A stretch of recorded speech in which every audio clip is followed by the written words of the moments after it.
le prix à payer pour progresser, il est si minime sur les 5 ascensions. Quoi, il y a Ugine, Cézy, Col du Pré, Cormet de Roseland, La Plagne. Avant, ça me faisait peur. J'ai dit, bon, c'est quand qu'on part, quoi. Il y a 2 types de résultats que l'on peut attendre sur ton coaching. Il y a le résultat quantitatif, c'est-à-dire les chiffres, et il y a surtout le résultat. Et c'est là où c'est juste, oh non. Pour moi, l'entraînement le plus difficile, c'est le sol. C'est pas le seul. Ce qui est impressionnant, c'est surtout la rapidité. Tu sens les résultats, ça donne envie, ça donne vraiment beaucoup plus. C'est une révélation. Passer de 32 à 36 sans coaching, sans moi, il n'y a pas. Parce que je fonctionne comme ça. J'ai besoin d'un objectif pour avoir une envie de m'entraîner. Et c'est là l'immense plus-value que j'ai avec toi, c'est que c'est très bien ciblé. Et ça vaut tout l'or du monde. Pour rien au monde, je voudrais arrêter là. Est-ce que tu peux te présenter, nous parler de toi, ton parcours avant qu'on travaille ensemble? Alors, Stéphane Mater, j'habite à Genève, 47 ans, action. Donc toi, tu faisais pas mal de courses à obstacles au début, enfin avant, ouais. Effectivement, j'ai commencé à faire du sport de manière assez sérieuse en 2017, quand j'avais perdu énormément de poids. Et puis, je me suis vite fait entraîner dans les Spartan Race. C'est des courses à obstacles qui sont très connues aux États-Unis. Et ça a commencé pour moi à être important à partir de mai 2017. Et j'avoue que là, j'ai carrément accroché dans ce créneau-là.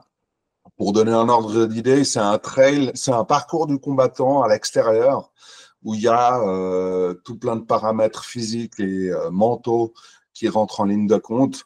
On doit travailler l'endurance, mais d'une manière assez grande, parce que ça dure toujours très longtemps. Quand tu débutes, ça dure 2 heures, et puis plus tu vas dans les distances, plus ça dure 5, 6, 7 heures. Et puis une fois que tu as du coffre, eh bien là, tu te tapes les grandes courses, 50 km, avec beaucoup de dénivelé. Puis, je peux dire que même la plus dure que j'ai faite, c'était à Morzine, où l'étape du Tour a terminé. Eh ben, c'était en matière de dénivelé, c'était autant que ce qu'il y a dans l'étape du Tour de cyclisme. Par contre, en termes de distance, c'est plus court. Mais c'est à pied. Et donc, après, à quel moment tu as switché vers le vélo? Alors, en fait, j'ai un couple d'amis qui, eux, sont fans de vélo et par la force des choses, ils se sont mis au triathlon. Et puis, ben, moi, à un moment donné, pendant la période du Covid, il y a eu énormément de modifications, ce qui a entraîné un choix de mobilité plus orienté vélo que n'importe quel autre moyen. Et de ce fait, je me suis acheté un gravel. Et j'ai adoré.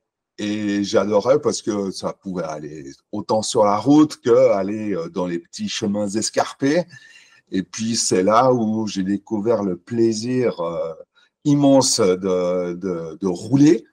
Mais c'était vraiment un but vraiment cool, quoi. Je me déplace en vélo, mais je ne vais pas commencer à faire des courses. Mais je me souviendrai toujours de ma toute première course. C'était le Tour du canton de Genève, où là, on avait fait 95 km, 300 mètres de dénivelé, et je me suis pris au jeu de rouler à la fois pour le plaisir, mais également de rouler sous la forme de l'effort. Niveau performance, c'était pas ça. Le gravel, il faisait 12,5 kg sans les gourdes. Alors, autant dire que ça allait pas très vite. Mais c'est à partir de là où j'ai vraiment eu énormément de plaisir. Et puis après, j'ai subi une blessure à l'épaule qui m'a fortement handicapé au niveau des exercices. Donc les courses à obstacles, j'en ai fait moins, j'en faisais toujours, mais j'ai cherché à me renouveler. Et puis pour moi, alors le vélo, ça a été une révélation. Ouais. Ah ouais, ça pour rien au monde, je voudrais arrêter là. Et Et voilà. donc, ouais, du coup, cette année, tu t'es dit étape du Tour, du coup. Ouais, exactement. Exactement, parce qu'en fait, dans mon parcours de vie, j'ai fait une promesse à une personne la plus importante que chaque être humain a dans sa vie. Et pour cette promesse, ça a été de faire la course à obstacles la plus dure. Et en l'occurrence, c'était la Spartan Ultra de Morzine. Et suite à ça, eh bien, je me suis retrouvé un peu sans objectif assez bon pour se donner les moyens. Et un beau jour, je vois étape du Tour Morzine, non, Annemasse Morzine, mais à l'époque, je n'étais pas du tout dans le vélo, c'était encore en 2022. Après, je me suis dit, allez, on teste l'étape du Tour 2024, Nice, col de la Couillole, je crois. Et ben là, je me suis rendu compte de l'ampleur de l'événement et bah voilà, après, pas de dossard, forcément. Et puis là, par contre, en 2024, là, je vois toutes les pubs. Étape du Tour, Albertville, La Plagne, inscription mercredi 6 novembre, 16 heures. Et moi, je suis né le 7 novembre. Alors, je peux te dire que là, j'étais devant mon ordinateur, prêt à cliquer sur n'importe quel dossard pour avoir un dossard et pour avoir enfin un objectif. Parce que je fonctionne comme ça. J'ai besoin d'un objectif pour avoir une envie de m'entraîner. Et ben là, j'ai eu de la chance, j'ai eu un dossard. Et c'est là où j'ai eu pleine mesure de ce qu'il faut faire. Et le hasard a fait que dans toutes les choses que l'on voit sur Instagram notamment, eh bien, j'ai vu ton profil et moi, j'ai adoré direct, hein. Autant le vélo que ta bonne humeur et puis ben, les termes. Parce qu'à force, j'ai vu tous les termes, PMA, lactate, seuil, etc. Puis ben, j'ai dit, ben, allez, go, on va se contacter. Et puis, ça a bien fait. Et donc avant, quelle était ta principale difficulté justement pour progresser? Comment tu t'entraînais avant le coaching? Eh ben, c'est très basique et simple, hein. C'est Zwift, suivre leur entraînement préenregistré. J'ai vu pas mal de progrès sur mon ex-copine. Moi, j'ai vu également des progrès, mais c'était un petit peu des entraînements un peu pas du tout structurés. Je savais pas du tout ce qu'il fallait que je fasse, en fait. J'ai juste fait ce qu'ils proposaient, mais c'est difficile de faire des entraînements autant sur Zwift que sur n'importe quelle application. C'est difficile de faire des entraînements si on ne sait pas ce que l'on doit faire. Et c'est là toute l'immense plus-value, l'immense importance d'être coaché. Le coach, imagine, il a une multitude d'entraînements à proposer. Mais si tu lui dis pas, écoute, je vais faire l'étape des tours, ben, il va pas t'entraîner pour aller faire du plat.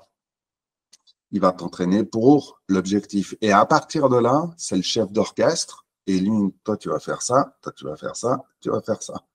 Et c'est là l'immense plus-value que j'ai avec toi, c'est que c'est très bien ciblé. Et ça vaut tout l'or du monde. Et honnêtement, moi, je suis vraiment reconnaissant parce que c'est une aubaine. C'est une aubaine à tous les points de vue. Ça donne envie, ça donne des résultats, ça donne quelques gouttes de sueur et puis quelques douleurs aux jambes pour dire, bon, ben voilà, là, on sent que tu fais du bon boulot. Et si tu n'es jamais si t'es pas dans le mal ou dans le résultat des sensations, la fameuse HLRPE, bon ben voilà. Et donc, au niveau de tes résultats, est-ce que tu as vu une différence de performance entre avant et maintenant? Énorme, énorme. Déjà, il y a deux types de résultats que l'on peut attendre sur ton coaching. Il y a le résultat quantitatif, c'est-à-dire les chiffres, et il y a surtout le résultat, alors je ne sais pas quel est le terme précis, mais d'aisance. Je me souviendrai toujours, en 2024, je fais la chaîne de course sur Zwift. Attends, j'essaye de ne pas me tromper. Flat is fast. Ça veut dire plat, c'est rapide.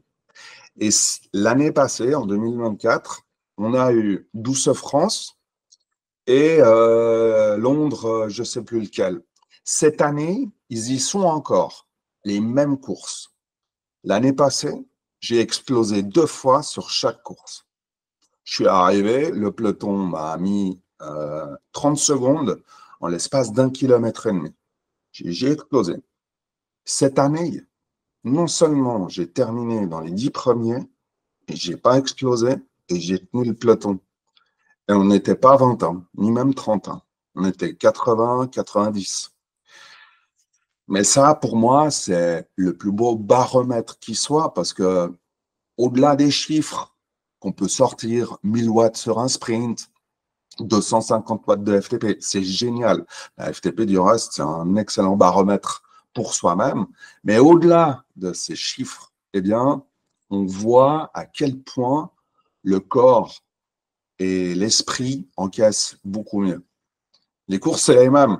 C'est juste que l'année d'avant, tu t'entraînes pas, donc tu sais pas entraîner ni le seuil, par exemple, pour tenir les hautes cadences et puis les hautes sphères des watts, ni l'endurance, parce que ton endurance de l'époque, c'était 1 heure à 18 km/h. C'était pas 2 heures à 160 watts. Tu vois. Je donne des exemples. Et c'est là où c'est juste hors norme. Et ça, pour moi, là, c'est amen. C'est amen. Ah non, vraiment, là, je suis super reconnaissant. Et Et tu... alors, pardon, Non, vas-y, vas-y. la troisième chose, c'est sur la route. Ce matin, j'ai fait une sortie avec les copains. On a pris des radars à 14-15%. J'ai même pas été en PLS hein, pour dire à quel point c'est efficace.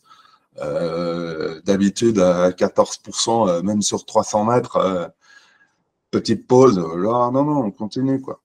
Et quand tu pédales dans la vraie vie et puis que tu vois justement toute l'aisance que ça t'apporte, tu te dis waouh, bah, vivement l'étape du tour. Hein. Moi, j'ai hâte d'être libéré là. Hein. Tu vois, Ouais, tu te rends compte que tu es capable de faire plus que ce que tu pensais. Et puis, je pense aussi, tu prends beaucoup plus de plaisir aussi maintenant aussi en vélo. totalement.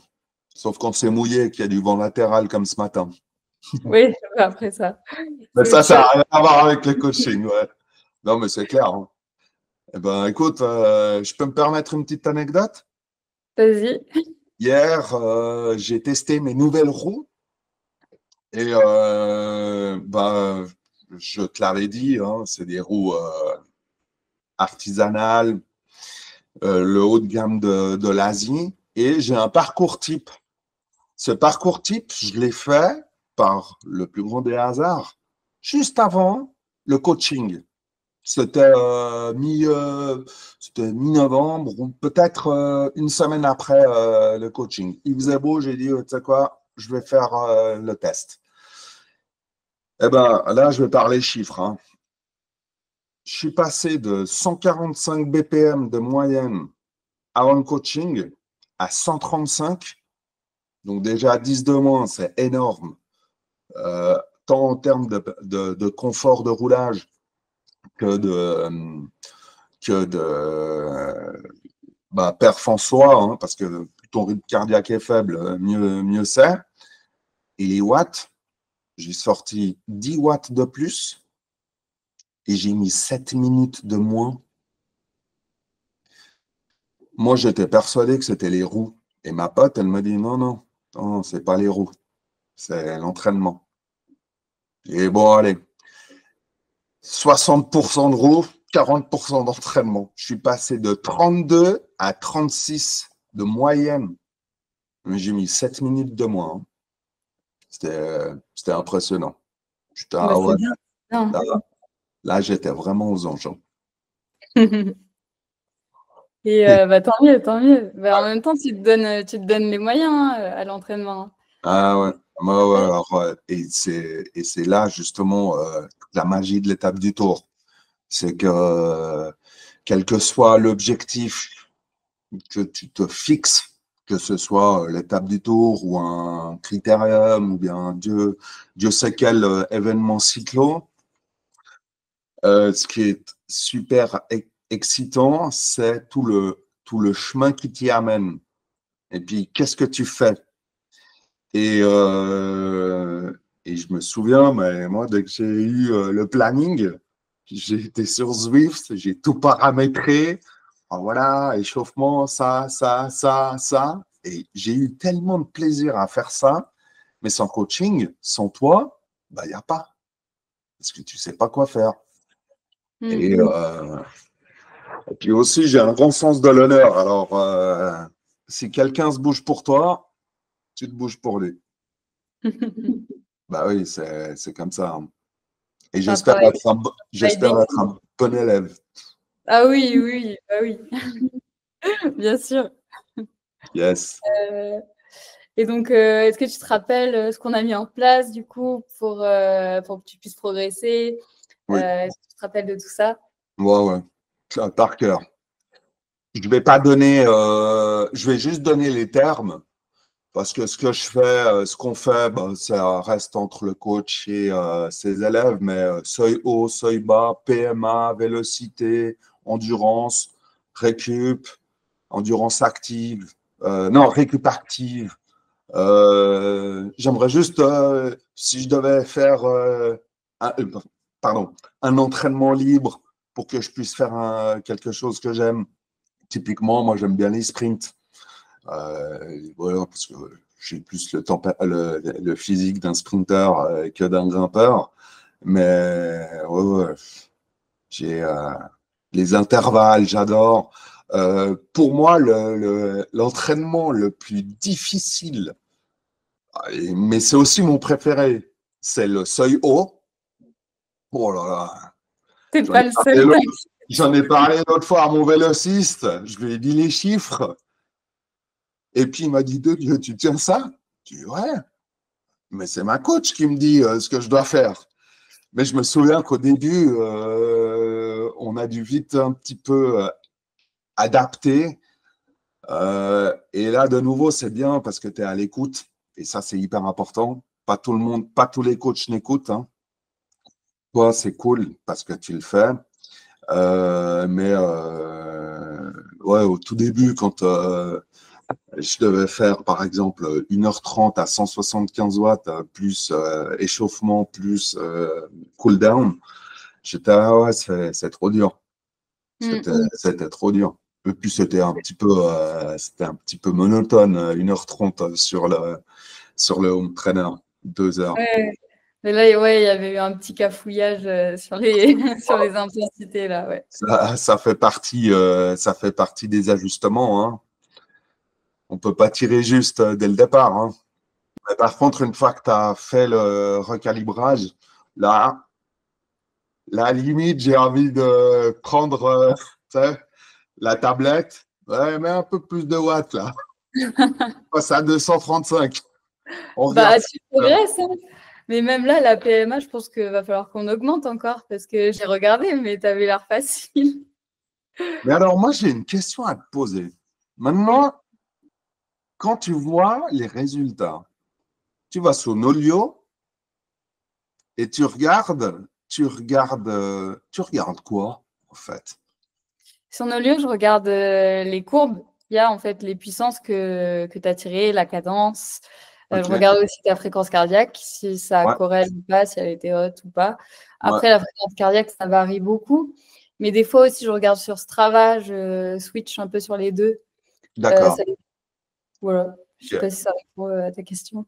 Ça va très très bien. Parce que moi, je me disais, Garmin, pour ça, c'est génial parce que tu as accès à toutes les données. Et ce qui est vraiment impressionnant sur Garmin, parce que moi, alors j'avoue que je suis analyste par nature. Quand je fais par exemple des intervalles de seuil et que j'ai 5 minutes à ton watt avec la cadence, eh bien, Garmin est ultra complet. Il te Mm. donne, il te donne par exemple, ben voilà, quand tu as 5 minutes à tant de watts, et après la phase de récup, de nouveau le temps fois les watts, il te fait la moyenne des watts, et c'est segment par segment. Et c'est impressionnant, quoi. Ça, alors pour un coach, ça doit être le rêve à analyser parce que tu peux vraiment voir. Et pas plus tard que l'autre fois, quand j'ai fait seuil haut, ben, j'étais à 1 watt de moyenne de ce que je devais faire. J'étais, ah, bien! Hein, hein, super, super content. C'était vraiment cool. Bah, tant mieux. Ouais. Et, Puis à tel point que je suis content, j'ai fait, je ne sais plus comment on appelle, tu sais, quand on cumule les stories puis qu'on peut les voir en tout le temps. J'en ai fait une pour toi. Et oui, oui, oui. voilà, coach, Donc, coach Pat. Ah, c'était et pour même en dehors de l'aspect sportif, enfin, performance, chiffres, etc., est-ce que ça a eu un impact plus personnel sur ta personne? Est-ce que moi. tu te rends compte que tu es capable de faire plus? Est-ce que tu as appris des choses aussi, gagner en confiance? Alors, la confiance, c'est énorme parce que avant, j'avais peur des murs, en fait. Moi, ce que j'appelle un mur, c'est tu vas te taper du 10, du 11, du 12 pendant 5, 6, 7, 10 kilomètres. Typiquement, avant d'aller au Mont Ventoux par Bedouin, Tu es au j'ai... courant qu'à l'étape du tour, tu vas en bouffer du pourcentage. Ouais, mais alors, t'inquiète pas, ouais, parce que j'ai pas non plus... j'ai un bon petit... j'aime aller chercher les douleurs dans le sens que euh, je ne mets pas tout sur les réseaux sociaux, mais j'ai été dans le Valais, c'est un canton en Suisse qui est ultra montagneux. Et du reste, je peux te dire que si Monsieur Prudhomme allait voir l'école qui est là-bas, je pourrais te dire on pourrait faire une étape du tour dans le Valais. Et j'ai fait des murs, mais des murs de. J'ai dit, ouais, le Ventoux par Bedouin, c'est dur, hein. Mais là-bas, c'est comme ça. Après, c'est comme ça. Et c'est tout le temps comme ça. Et c'est jamais comme ça. Et du coup, ben, ces entraînements amènent la confiance. Après, je ne le cache pas que le vélo, il fait énormément. Mais tu peux avoir le meilleur vélo du monde sans entraînement. Le mur, tu vas devoir quand même le passer, hein. Et de ce fait, oui, ça donne envie d'aller dans des endroits qui sont réputés difficiles. Et du reste, moi, l'objectif 2025, loisirs, vélo, prépa pour l'étape du Tour, c'est aller en Sicile faire l'Etna par les 3 voies qui sont disponibles. Et puis, l'Etna, ben, c'est quand même un gros morceau, hein. C'est hors catégorie, 21 kills de montée. À chaque fois, c'est 21 kills. Et puis, je crois que le minimum en termes de D+, c'est 1200 et quelques. Puis le max, c'est 1004. C'est assez régulier. Mais ça fait partie de la préparation étape du Tour. Et c'est bien que tu me poses cette question parce que je suis tellement excité, heureux de m'y préparer que 2025, j'ai dit, ça va être l'année des cyclosportives et des endroits où il va y avoir du D+, pour s'entraîner pour l'étape. Alors voilà. Donc oui, ça donne beaucoup plus que des cuisses un entraînement, un coaching. Ça donne vraiment beaucoup, beaucoup plus. Qu'est-ce que tu dirais à une personne qui hésite à investir dans un coaching personnalisé? N'hésite pas, tout simplement. Vaut mieux enlever un ou deux ou trois trucs de ta vie privée. Pour moi, ce serait par exemple un bon resto et puis une bonne bouteille de rouge. Enlève ça. Une bière? Non, Non, pas tout de suite. et ne me traite pas d'alcoolique. Je ne suis pas alcoolique. J'aime la bière, mais je ne bois pas d'alcool fort, hein. Non, non, mais pour en revenir à la question, je dis, ouais, c'est, voilà, le prix à payer pour progresser, il est si minime. C'est un budget, c'est sûr, mais il est minime par rapport à tout l'argent qu'on pourrait dépenser un petit peu inutilement, alors que le coaching, c'est vraiment, comme je l'ai dit, la révélation de soi-même. On se rend compte, comme tu l'as si bien dit, on se rend compte de tout ce que l'on peut faire. Et c'est un effet multiple, ça décuple, ça donne envie. Ça, c'est, voilà, ce matin avec les copains, j'ai vu le Salève, c'est une montagne qui est en France voisine, du côté de Genève. Avant, ça me faisait peur, j'ai dit, bon, c'est quand qu'on part, quoi. Et puis, c'est ça que ça donne envie, en fait. C'est d'aller affronter les épreuves parce que tu es préparé par ta coach. Ouais, ça donne envie de faire plein de choses et de te lancer de nouveaux défis, quoi, qu'avant tu n'osais pas. Clairement, clairement. Et du reste, un élément qui m'a bien décidé pour l'étape du tour, c'est que ben, sur les 5 ascensions, je crois il y a Ugine, Cézy, Col du Pré, Cormet-de-Roseland, et puis la 5e, c'est La Plagne. Ben, j'ai fait Col du Pré et le Cormet-de-Roseland. Col du Pré, c'est pas, c'est un morceau, hein. Puis en plus, la route, elle est bien étroite, mais la vue qu'il y a là-bas, rien que pour ça, ça vaut la peine d'y aller.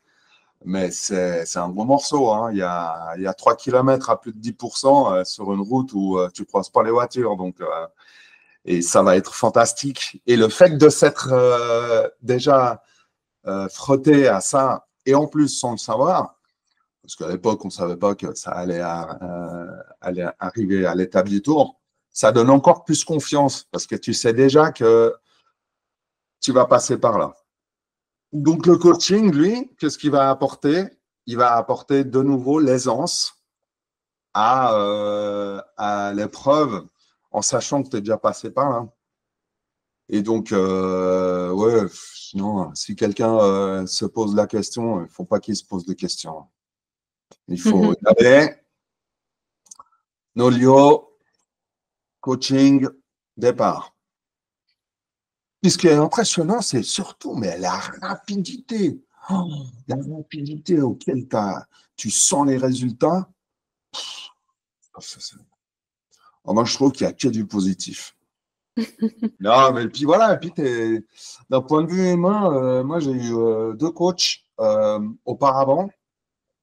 Alors on ne compare pas parce que c'était pas du tout, on ne peut pas comparer des personnes, hein, déjà de un, mais mes amis triathlètes, eux, ils ont des coachs qui n'écoutent pas.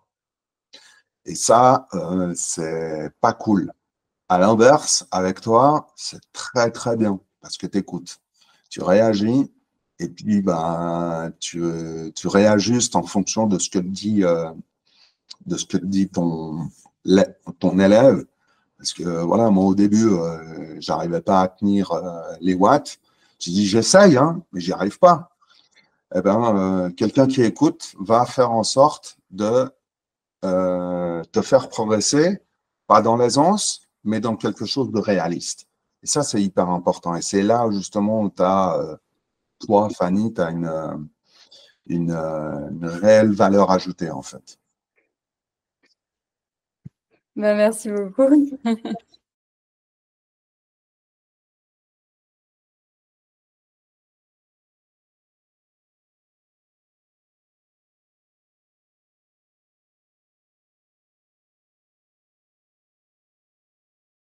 passer de 32 à 36 sans coaching, sans toi, bah, il n'y a pas.